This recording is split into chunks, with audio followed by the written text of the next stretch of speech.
జైలుకి వెళ్ళిపోయింది. ఇక్కడ నిన్నగాక మొన్న వచ్చిన ఇతని కన్సర్న్ ఏంటి, ఇతను ఏం మాట్లాడతాడు, ఎందుకు మాట్లాడతాడు క్లియర్గా జనం రాని వాళ్ళు కూడా తెలుసుకున్నారు. అమ్మా మీరు అదే మాట మీద ఉండండి. ఇతను one of the best CM. మీకు బిడ్డలాగా ఉంటాడు, మీకు సేవకుడిలాగా ఉంటాడు, మీకు మంచి పనులు చేస్తాడు, ఆంధ్రప్రదేశ్ని బాగా నిలబెడతాడు. ఇంకెవ్వరిని నమ్మకండి. Thank you very much.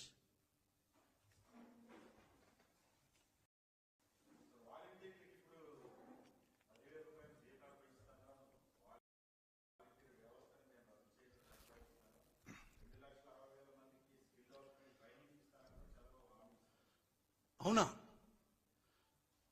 10,000 ఇస్తున్నాడా? 10,000 ఇచ్చి ఓటేస్తారా? ఏమండి, నేను మీకు 25,000 ఇస్తా. నాకు ఓటైపోయాడు మాత్రం నేను ఊరుకోను. మీకు 25,000 ఇస్తా. మీ ఇంట్లో ఎవరైనా బిడ్డ ప్రసవమైతే ₹1,00,00,000 ఇస్తా.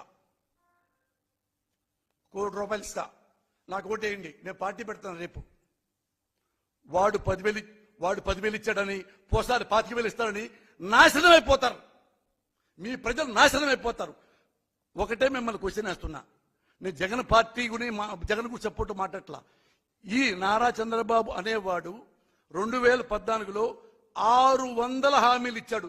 పెద్ద చూడండి, వస్తుంది మీకు నెట్లో ఉంటుంది, పెద్దది 600 హామీలు.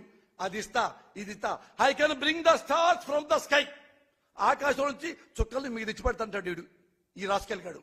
ఏనండి, 600లో ఒక్క హామీ అయినా చంద్రబాబు మీకు ఇస్తే మీరు సంతోషపడితే ఆయనకే ఓటేసుకోండి. I'm telling you, wholeheartedly I'm telling you, చేసుకోండి. వాడెప్పుడు ఏ ఒక్క హామీ నిలబెట్టాడు. ఎప్పుడు ఈ సీట్లో కూర్చోవాలి, దీని తర్వాత ఎప్పుడు నా కొడుకు కూర్చోవాలి, ఎప్పుడు ఎస్సీలను తిట్టాలి, మాల సోదరులను తిట్టాలి.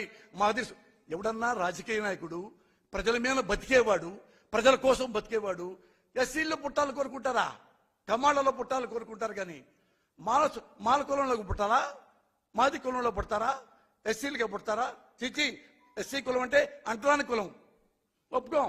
మేము కమ్మాళ్ళు అంటేనే అగ్ర కులం అన్న వెధవ. ఎందుకు వెధవ అంటున్నాను? ఈ మాటలు అనేవాడు వెధవ కంటే ఇంకా ఎబోవ్ ఆల్. ఇదే